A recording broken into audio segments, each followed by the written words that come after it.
Um beijo, Luiz. Beijo, Luiz. Beijo, Luiz.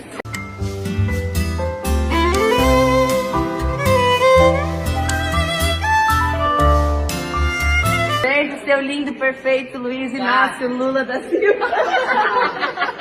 Filha da puta, ladrão, desgraçado. Vagabundo. Que isso? Ah, que isso? E o cerco tá se fechando. Ia acontecer e tá acontecendo. O próximo nome que entrou na lista dos advogados da Trump Media, empresa que pertence também ao Donald Trump, é o de Dias Toffoli. Os advogados da Trump Media, eles criticaram Dias Toffoli por centralizar todo o processo nas mãos de Alexandre de Moraes. Advogados que representam a Trump Media ligada ao presidente dos Estados Unidos, Donald Trump, criticaram duramente uma decisão do ministro Dias Toffoli que resultou em centralizar as investigações nas mãos de Alexandre de Moraes. Os advogados criticam o processo da fake news. Eles falam que isso aconteceu depois que Dias Toffoli apareceu em uma reportagem onde ligava o nome dele à empreiteira Odebrecht, aquela mesmo da Lava Jato. As críticas fazem parte de um processo que a empresa move contra Moraes nos Estados Unidos. No documento, os advogados questionam a abertura do chamado Inquérito das Fake News, iniciado por Toffoli em 2019. Eles alegam que o ministro agiu após ser citado em uma reportagem que o associava à empreiteira Odebrecht e à Operação Lava Jato. Eles acrescentaram que o inquérito foi aberto mesmo sem o aval do Ministério Público. A primeira medida de Moraes, assim que recebeu esse inquérito, foi simplesmente mandar tirar a reportagem do ar, sob pena de pesadas multas. Segundo os representantes da Trump Media, o STF usou um artigo do seu regimento interno, geralmente reservado para questões administrativas, para abrir uma investigação criminal sem o aval do Ministério Público. No texto, eles acusam a corte de concentrar funções de investigação, acusação e julgamento em um mesmo órgão. E citam que uma das primeiras ações de Moraes foi determinar a remoção de uma matéria sobre Toffoli, sob pena de multa. O secretário de Estado dos Estados Unidos, o senhor Marco Rubio, ele já está sabendo do que está se passando. E as providências, elas com certeza serão tomadas. O documento é assinado por 6 advogados americanos e já chegou às mãos do secretário dos Estados Unidos, Marco Rubio. Por enquanto, é só o nosso querido ministro Alexandre de Moraes que está no inquérito. Agora tem Dias Toffoli, que vai entrar. O senhor Paulo Gonet está pela bola 7 e demais ministros do STF. A Suprema Corte Brasileira falou que isso não afeta em nada e não vai interferir em nada nas decisões que serão tomadas por ela. Que ela tá andando e andando. Mas será verdade? Por enquanto, apenas Moraes está no foco das sanções que o governo Trump estuda impor às autoridades brasileiras. A expectativa de que outros nomes entrem nessa lista, como o do procurador Paulo Gonet. Ministros do STF afirmam que as sanções não vão alterar a atuação da corte, que segue firme em processos como os que envolvem Jair Bolsonaro e a regulação das redes sociais. Será que os ministros do STF estão podendo tanto assim? Eu queria botar os parabéns aqui, cantar o aniversário, né, ironicamente, claro, porque somos críticos absolutos dessa decisão, dos 5 anos de censura à Cruzoé. Vamos resgatar a capa com o codinome do Toffoli, usado pelo Marcelo Odebrecht, então presidente da empreiteira envolvida no maior escândalo de suborno da história. Em e-mails internos ele se referia ao ministro do STF, que tinha sido advogado-geral da União, nesses termos. E a Cruzoé expôs isso porque teve acesso a um documento juntado a um dos processos na Lava Jato, que, enfim, mostrava aqueles e-mails internos que depois vieram a público em sua materialidade, quer dizer, aquele e-mail com todo o cabeçalho, com a declaração, com a assinatura, veio no documento da própria defesa do Marcelo Odebrecht, e aí depois vieram os vídeos do Marcelo Odebrecht explicando para as autoridades o significado daquele codinome e apontando que era assim que ele se referia ao Toffoli, o amigo do Lula, que era o amigo do pai dele, Emílio Odebrecht. Aí eu combinei com o Paulo assim, a gente sabia que ia ter demandas de Lula, para a questão do Instituto, para outras coisas, tá? Então, o que a gente disse foi o seguinte, então vamos pegar e provisionar uma parte desse saldo, e aí botamos 35 milhões num saldo amigo, que é Lula. Sim. Então, para uso que fosse orientação de Lula, porque a gente entendia que Lula ainda ia ter influência no PT. Então, como é uma relação nossa com a presidência PT com Lula, se misturava. Então, a gente botou 40 milhões que viriam para atender demandas que viessem de Lula. Tanto o amigo de Adriano quanto o amigo do amigo do meu pai é o Toffoli. Sim. Tá. Eu tive com o Toffoli 2 vezes.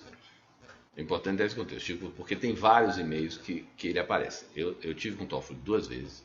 As 2 conversas que eu tive com o Toffoli foram nesse assunto do Madeira. Na casa dele? Não, uma vez eu estive na casa dele e uma vez em São Paulo, na casa de um advogado, que era da relação dele, que era o Tarcísio alguma coisa. Essas 2 conversas não envolveram absolutamente nada de ilícito, fora a questão da gente expor nossa posição, nunca teve. Mas, como vocês veem nos e-mails, e os e-mails estão claros, veja bem, existia conversas que Adriano Maia, que liderava esse assunto, o Adriano Maia foi que construiu uma relação, e eu até incentivei, como eu incentivava, na minha cabeça é o seguinte, você tinha uma pessoa que você via que tinha um potencial, que ia ser importante, você tentava encontrar alguém na empresa, e tem vários e-mails meus que eu incentivo, Adriano, você tem que falar com aquele seu amigo, tá? Ele dizia que sim. Bom, mas eu só tive essas 2 conversas, a partir daí a relação foi toda com o Adriano. Então, existe sim, pelos e-mails, várias tratativas que Adriano teve com ele. Tem esse e-mail aqui, apenas para que o senhor indique quem seria a pessoa sobre a qual você está falando. E qual o contexto da conversa? É isso. É o amigo. É um amigo. Toffoli. A gente não tinha, na verdade, muitos aliados no ministro que a gente conhecesse. É sempre bom se você tiver um ministro que foi eleito, que você conhece ele há 20 anos, é sempre mais tranquilo. Então foi nessa linha, entendeu? Aí eu mando um e-mail para Maurício e Cláudio, com o cópia Adriano, Adriano Maia, você precisa falar com o amigo, com o Toffoli. Ele não quer o dele, porque o Adriano Maia dizia que tinha esses acertos. O dele é dinheiro ilícito, né? Mas é o que eu estou dizendo. Aí eu estou indo na linha do que Maia dizia pra gente, entendeu? Que tinha feito aquela linha DGI, tinha acertado DGI. Exatamente. Com o ministro, na época, a AGU. Ou com o Sérgio. Eu não me lembro exatamente. Logo em seguida, um e-mail até mais famoso, né? Que é isso.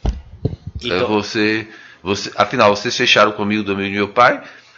No fundo, a gente está falando isso. Agora, obviamente, que esse fechamento aqui do amigo de meu pai, quando eu falo, vocês fecharam com o amigo do amigo de meu pai, eu não estou dizendo que eles fecharam diretamente com o Toffoli. Aqui tem o Sérgio, que era com quem eles fechavam o valor do assoramento. O que a gente entendia é que, ao estar fechando com o Sérgio, ele está cuidando do assunto.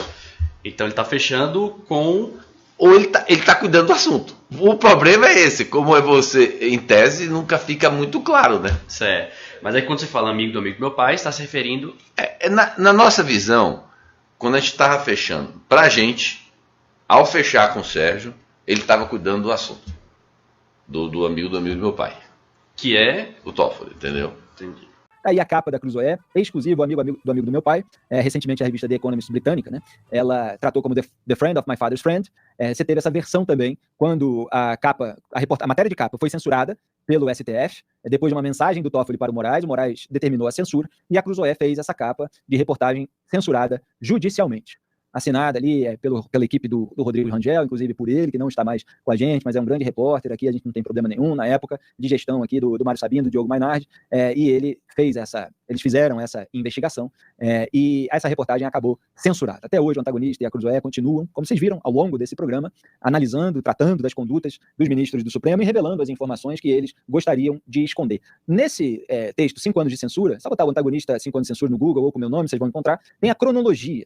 que aconteceu? A mensagem do Toffoli para o Moraes, a decisão do Moraes, a nota do Celso de Mello, depois o Fachin reconhecendo a veracidade da reportagem, que eles tentaram fingir que é falso, as entrevistas que o Toffoli deu, enquanto ainda não tinha sido derrubada a decisão, se colocando ali como democracia, que ele não é, né? Então, tem toda a raiz disso que a gente está discutindo até hoje, são ministros do Supremo usando esse discurso de defesa da democracia para legitimar medidas autoritárias tomadas por eles próprios. A gente sabe, Greg, só para concluir muito rapidamente, para linkar o que você disse, que somos poucos veículos e jornalistas independentes. Então, como as TVs e rádio, o sistemão consegue controlar de uma maneira maior, o sistemão assim, tem dado brecha para que a Folha e o Estadão façam esses editoriais, a gente faça essas matérias de capa, essas análises, etc. Ainda tem uma margem para falar alguma coisa, mesmo com todos os cuidados, etc. Em TV e rádio eles ficam mais preocupados.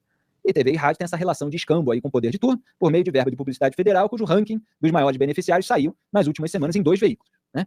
É só procurar aí, verba de publicidade, emissoras, quem mais recebe, no Google, vocês vão encontrar os milhões e milhões. Aqueles que receberam milhões e milhões durante o governo Bolsonaro, que os bolsonaristas fingem que não, que o Bolsonaro acabou com isso. Mentira, é mentira. Ele simplesmente tirou de determinado veículo e espalhou por outros. E o governo Lula, que dá uma bolada para a atual emissora do regime e para algumas outras que estão querendo cada vez mais. Né? Então, voltando, as redes sociais eles não conseguem ter todo esse controle, por isso é objeto de mira. E em discurso, olha só, não temos apenas a imagem, temos um vídeo também providencial. O Moraes defendeu o quê, Greve? Adivinha o que ele defendeu? Não sei. Falei. Não sei. A regulamentação. Ah, meu Deus, que surpresa. A regulamentação das plataformas, e afirmou que antes das redes sociais, olha só o que ele teve a coragem de afirmar. Sabe o quê? Éramos felizes e não sabíamos. O Moraes quer retroceder o Brasil ao tempo pré-rede social, rapaz. Devia ser mais fácil, né? Tomar decisão sem ser contestado. Você, de repente, podia controlar tudo, não tinha esse canal pelo qual o cidadão comum, sem filtro midiático, etc., podia atingir muitas pessoas ao mesmo tempo. Isso é importantíssimo. Vossa Excelência lembrou que na virada do século não existiam redes sociais. Nós éramos felizes e não sabíamos, né? É maravilhoso, né? É maravilhoso. Até quando eles vão segurar? Eu acho que eles vão segurar até quando chegar no bolso. Assim que eles sentirem a coisa pesar para eles, aí sim talvez a ficha venha a cair. Mas no mais é só isso, pessoal. Beijo grande para você. Fica com Deus, porque eu fui!